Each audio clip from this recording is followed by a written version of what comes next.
بسم الله الرحمن الرحيم. السلام عليكم ورحمة الله وبركاته. إن الحمد لله نحمده ونستعينه ونستغفره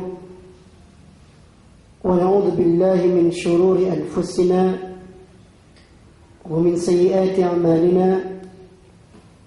من يهده الله فلا مضل له ومن يضلل فلا هادي له. أشهد أن لا إله إلا الله وحده لا شريك له وأشهد أن محمدا عبده ورسوله.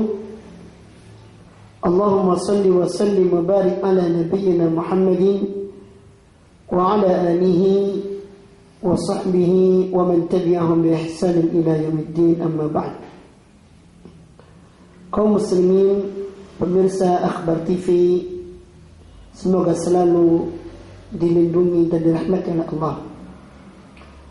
Sering kita jumpai dalam kehidupan kita fenomena-fenomena yang muncul dari kalangan kaum muslimin yang sungguh jauh dari nilai-nilai Islam.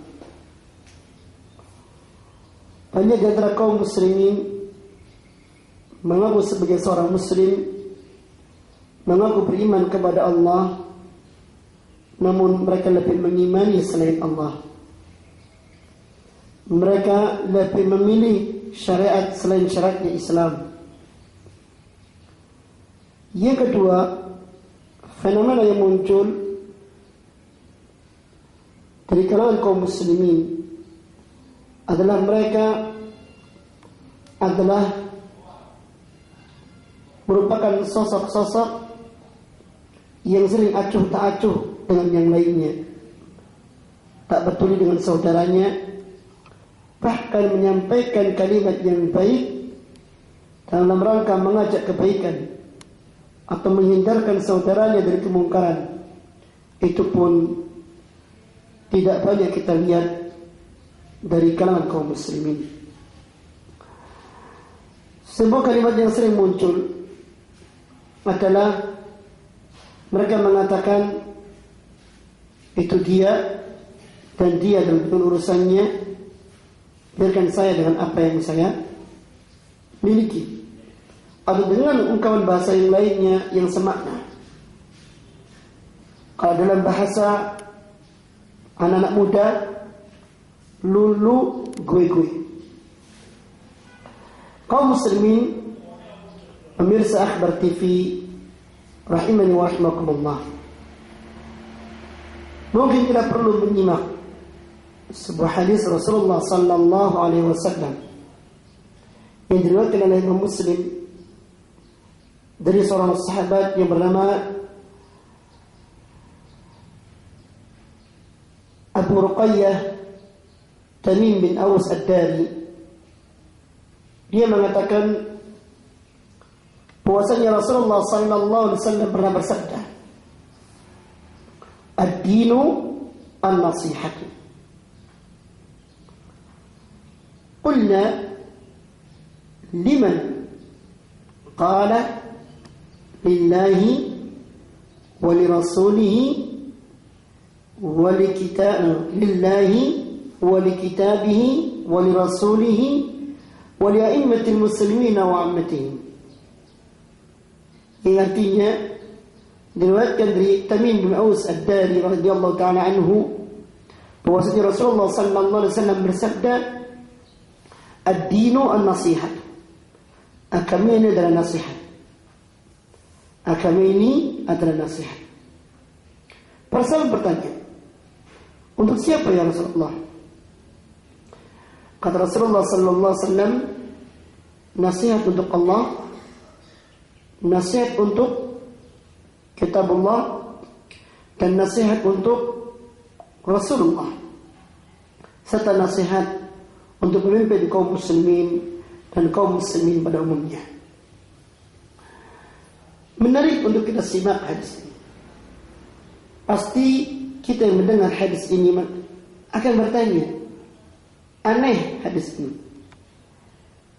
Benar Agama ini adalah nasihat. Tetapi kenapa untuk Allah? Kenapa untuk kitabullah? Kenapa untuk Rasulullah? 3, tujuan nasihat ini menjadi sebuah pertanyaan. Allah, zat yang maha benar, maha suci dari segala kesalahan, dari segala kekurangan. Apakah mungkin membutuhkan nasihat? Al-Quran, mustahil Al-Quran membutuhkan nasihat, karena dalamnya tertumpah sekian banyak nasihat. Rasulullah mustahil membutuhkan nasihat, karena Rasulullah sallallahu alaihi wasallam sebagai seorang rasul adalah pemberi nasihat itu sendiri. Ma'asyarul muslimin rahimani wa rahimakumullah. Lalu apakah yang dimaksud dengan nasihat itu? Yang dimaksud dengan nasihat, para ulama menjelaskan bahwa nasihat itu mengandung 2 makna. Nasihat mengandung 2 makna. Pertama, agama ini adalah nasihat, yaitu bahwasanya agama ini adalah keikhlasan. Karena makna nasihat yang pertama adalah tulus ikhlas. Tulus, ikhlas, murni. Inilah maksud dari nasihat itu. Bila dikatakan agama ini adalah nasihat, maka agama ini adalah tulus, murni, ikhlas. Dan mana yang kedua? Agama ini adalah nasihat, maka artinya adalah sebagaimana disebutkan oleh Imam Ibnul Athir, dan makna ini adalah makna yang kita pahami, yaitu an-nasihatu kalimatun yu'abbaru biha an jumlatin hiya iradatul khairi lil mansuhi lahu. Sebuah kalimat yang disampaikan kepada orang lain demi kebaikan orang itu, atau bisa jadi demi kebaikan bersama. Ini nasihat. Sehingga coba kita tengok diri kita dengan hadis ini. Rasulullah sallallahu alaihi wasallam mengatakan ad-dinu an-nasihat. Agama ini adalah nasihat. Yang artinya agama ini adalah suci, tulus, ikhlas. Artinya tidaklah seorang itu dikatakan menjadi seorang muslim beragama dengan agama Islam kecuali kalau dia mencerminkan keikhlasan, ketulusan pada dirinya.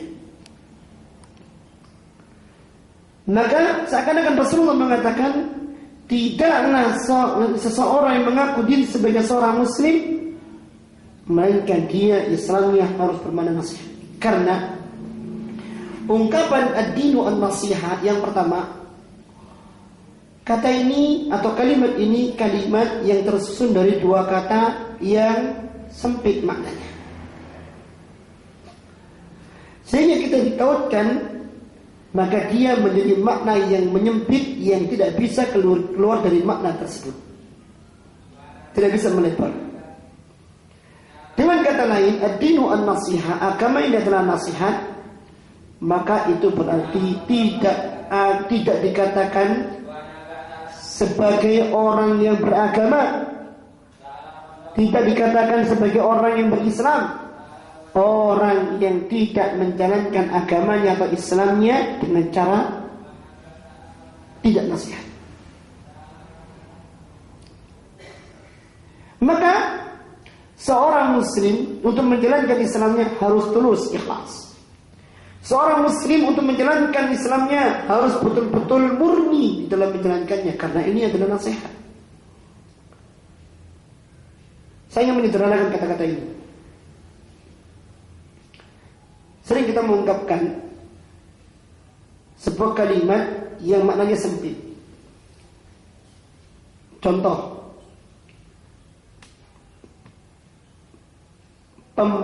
penulisnya adalah fulan. Penulisnya adalah fulan. Ketika kita mengatakan penulisnya adalah fulan, mustahil kita akan mengatakan penulisnya orang lain. Bila ditanya siapa penulisnya, ya fulan. Bila ditanya siapa fulan itu, ya penulis. Inilah maksud arti menyempit, tidak bisa melebar. Agama yang demikian nasihat. Bila dikatakan apakah Islam? Islam itu adalah agama yang mengajarkan ketulusan, keikhlasan. Ya. Bila ditanya bagaimana Islam, bagaimana ikhlas itu? Ikhlas itu adalah ikhlas yang merupakan cerminan agama Islam. Maka seorang muslim tidak bisa menjalankan Islamnya kecuali dengan cara ikhlas, tulus. Maka dikatakan ikhlas tulus kepada Allah, ikhlas tulus kepada kitabullah, ikhlas tulus kepada Rasulullah, ikhlas tulus kepada pemimpin kaum muslimin, ikhlas tulus kepada kaum muslimin secara umumnya. Di sini kalau kita introspeksi diri, betapa banyak di antara kaum muslimin yang ketika mengaku sebagai seorang muslim, namun di dalam menjalankan Islamnya jauh dari nilai nasihat, terus jauh dari nilai ikhlas, jauh dari nilai murni. Coba kita tengok ketika Allah Subhanahu wa taala menyuruhnya untuk berdoa kepadanya, menyuruh kaum muslimin untuk hanya berdoa kepadanya, memohon kepadanya, beriman kepadanya. Apa yang terjadi? Banyak kaum muslimin lari itu semuanya. Mereka minta kepada selain Allah, lebih percaya kepada selain Allah, dan bergantung kepada selain Allah. Berapa banyak kaum muslimin yang lari kepada perdukunan, lari dari Allah kepada ramalan, lari dari Allah kepada mistis dan yang lainnya. Kita lihat perempatan-perempatan jalan yang bersih perempatan jalan itu habis disapu, habis dibersihkan oleh petugas kebersihan. Ternyata tiba-tiba kaum muslimin melemparkan bunga atau sebungkus bunga di situ. Ketika ditanya, ada apa kok melempar bunga di situ? Tujuannya keselamatan, supaya yang lewat sini selamat. Loh, kenapa? Karena di sini ada tempat-tempat, ada sosok-sosok yang bisa membawa kecelakaan dan yang lainnya. Akhirnya mereka menyiram kumbang di situ atau membuang bunga di situ agar yang penunggu tempat tersebut tidak mengganggu orang yang lewat. Ya akhi, wahai saudaraku, bukankah Anda seorang muslim? Dia pasti menjawab, ya. Bukankah Allah SWT mengatakan berdoa kepadaku pasti aku tak kabulkan? Dia menjawab, iya. Bukankah Allah yang menyelamatkan dan yang melindungi? Dia jawab, iya. Tetapi dia pasti akan mengatakan, namun iya memang, tetapi dan ini banyak terjadi. Dari sisi tawakal, ketika seorang akan membuka usaha, membangun rumah, akan menjalankan pernikahan, mereka menunda-nunda. Ditanya, loh kenapa Anda menunda-nunda? Mencari hari. Kata orang Jawa, golek dino, mencari waktu yang tepat. Maksudnya apa? Mencari waktu yang mendatangkan berkah, mencari waktu yang dalam diprediksikan adalah waktu yang membawa keberuntungan. La haula wala quwata illa billah. Ucapan ini secara otomatis mengatakan bahwa waktu-waktu yang lainnya itu adalah waktu-waktu yang tidak membawa keberuntungan. Bahkan waktu-waktu yang lain adalah waktu-waktu yang mencelakakan. La haula wala quwata illa billah. Teringat dengan hadis Rasulullah sallallahu alaihi wasallam bahwasanya Allah Subhanahu wa taala mengatakan, dan hadis ini hadis qudsi riwayat Bukhari Muslim, yu'dhini ibnu Adam, anak manusia itu menyakiti aku. Bagaimana mereka menyakiti Allah? Kata Allah, yasubbud dahra, mereka mencaci maki waktu, mencela waktu. Wa ana dahru, pada waktu itu adalah aku sendiri. Pada waktu aku sendiri. Aku yang menciptakan waktu, aku yang menjalankan waktu. Tapi mereka mencacinya, mereka mencelanya, mereka tidak menanggapinya dengan tanggapan yang positif, bahkan mencela, bahkan menjauhkan manusia dari berbagai macam aktivitas pada hari-hari tertentu. La ilaha illallah. Ini potret yang terjadi. Potret yang terjadi, manusia tidak menjalankan ikhlasnya kepada Allah Subhanahu wa taala. Ya. Mereka lebih ikhlas, lebih bertumpu pada yang lainnya. Padahal Rasulullah mengatakan ad-dinu an-nasihatu. Agama ini adalah nasihat. Seakan-akan artinya tidak bisa dikatakan dengan beragama Islam orang yang tidak menjalankan nasihat, orang yang tidak menjalankan ketulusan, orang yang tidak menjalankan keikhlasan. Maka ini harus kita perhatikan. Harus kita perhatikan. Pemirsa Akhbar TV yang dimuliakan Allah Subhanahu wa taala. Belum lagi nasihat dalam arti yang kedua, yaitu menyampaikan kalimat yang baik kepada orang lain demi kebaikan orang itu atau kebaikan yang bersama. Jarang kaum muslim menyampaikan menjalankan nasihat ini. Mereka menjadi seorang muslim, walaupun menjadi seorang muslim yang tulus, ikhlas, namun mereka tidak mau bergerak untuk mengentaskan umat dari ketidakikhlasan, mengentaskan umat dari kemaksiatan. Mereka lebih hidup secara egois dan tidak mau peduli dengan yang lainnya. Padahal Rasulullah SAW mengatakan, la yu'minu ahadukum hatta yuhibba li akhihi ma yuhibba li nafsihi. Tidak sempurna iman seorang di antara kalian sampai dia mencintai sesuatu untuk saudaranya sebagaimana dia mencintai sesuatu itu untuk dirinya. Ketika kita berislam dan kita cinta dengan yang namanya nasihat, cinta dengan yang namanya tulus, maka kita pun harus menanamkan itu semuanya pada saudara kita. Menanamkan semuanya pada saudara kita. Sudah kita menyampaikan kalimat yang baik, nasihat dan mengajaknya atau mencegahnya dari perbuatan mungkar. Bila tidak, maka kita belum menjalankan nasihat. Pegang kaidah ini. Ad-dinu an-nasihat. Agama ini adalah nasihat. Dan berarti tidak bisa dikategorikan sempurna agamanya seorang, Islam seorang tanpa menjalankan dua kategori ini. Bahkan bisa jadi orang itu walaupun mengaku sebagai seorang muslim, namun dia bukan seorang muslim karena tidak menjalankan nasihat itu sendiri.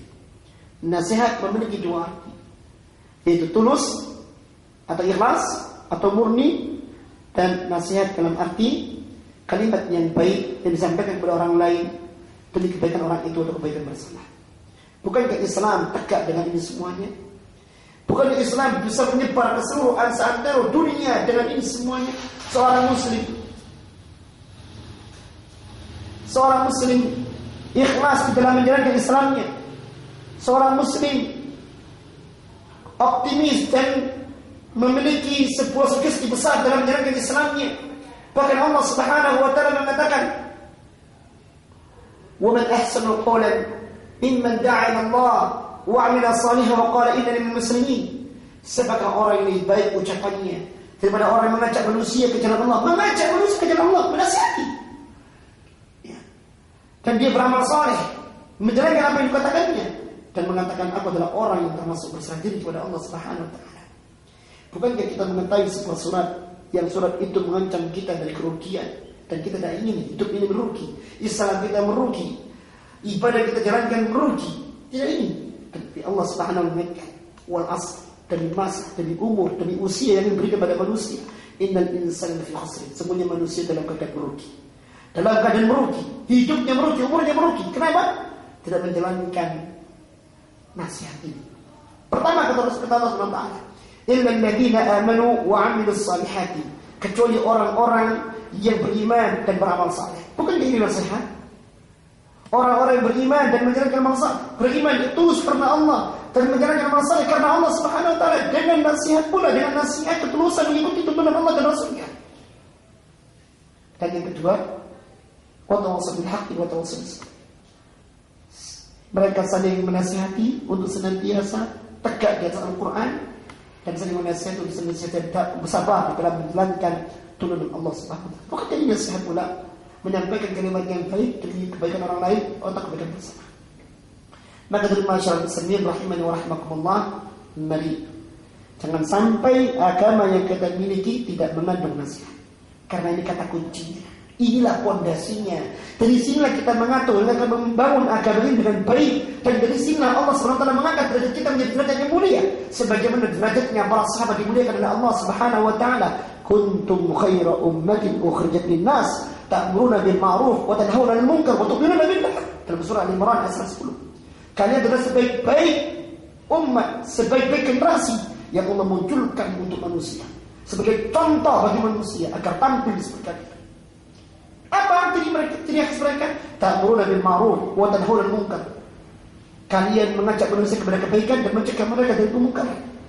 Bukan ini nasihat.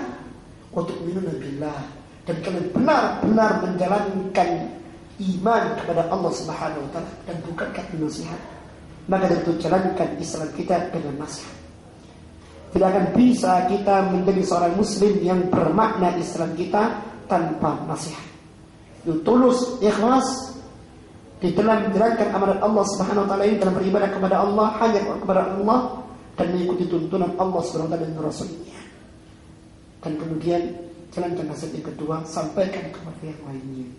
Mudah-mudahan bermanfaat. Aku qouli hadza wa astaghfirullah li wa lakum wa li sa'iril muslimin wal muslimat innahu al-ghafurur rahim. Wassalamu alaikum warahmatullahi wabarakatuh.